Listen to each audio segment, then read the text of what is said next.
আসসালামু আলাইকুম আমার প্রিয় বন্ধুরা, আপনারা কেমন আছেন? আলহামদুলিল্লাহ, আপনাদের দোয়ায় আমিও ভালো আছি।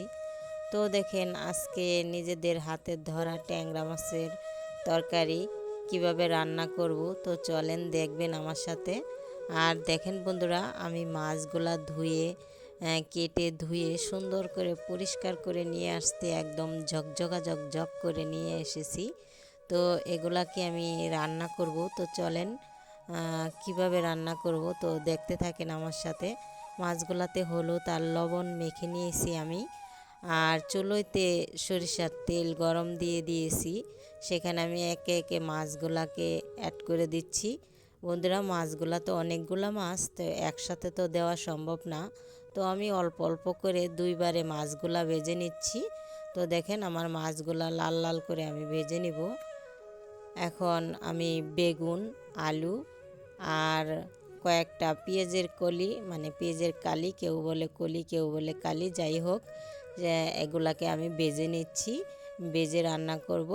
এভাবে রান্না করলে বন্ধুরা অসাধারণ হয় খেতে। আর আমার ওগুলা ভাজি করা হয়ে গেছে, এখন দিয়ে দিব আমি কাঁচামরিচ। ভালো করে বাটি নিই, অর্ধেক অর্ধেক বেটেছি বন্ধুরা, ফিনিশ করে বাটি নিই আজকে। আর দিয়ে দিব পেঁয়াজ বাটা আর রসুন বাটা।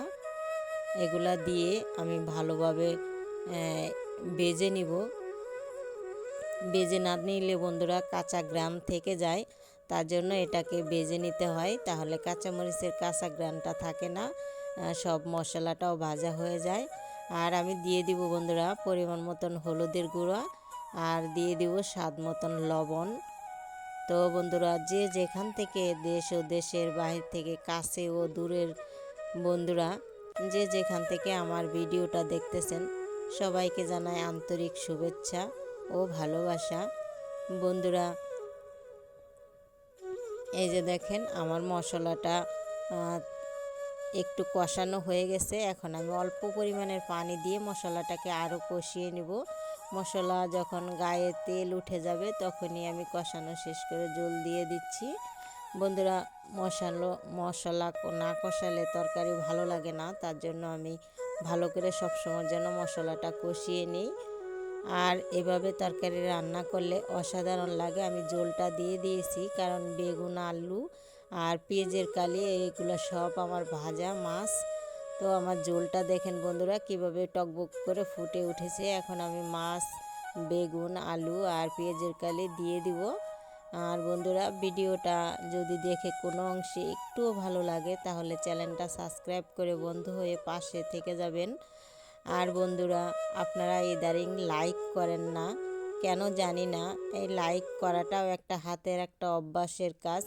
আমি কিন্তু যতজন আর ভিডিও দেখি, লাইক করি, কমেন্ট করি, ভিডিওটা দেখে আসি।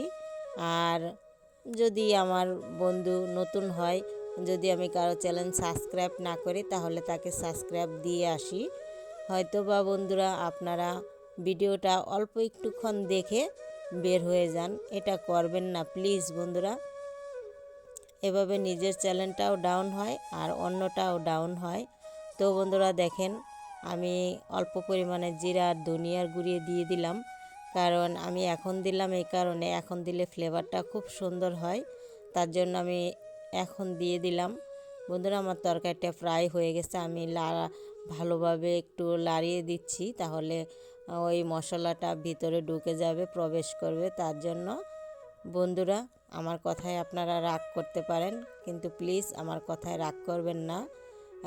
আপনাদেরও একটা চ্যানেলে একটা ভিডিও বানাইতে অনেক কষ্ট হয়, তেমন আমারও অনেকটা কষ্ট হয়। সবাই তো বুঝেন, এখানে সবাই এমন না যে ছোট বাচ্চা কেউ বুঝে না।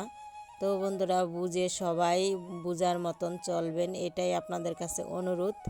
তো সবাই দেখেন, আমার রান্নাটা হয়ে গেছে বন্ধুরা। সবাই সুস্থ থাকবেন, ভালো থাকবেন, শুভকামনা রইল। Thank you so much.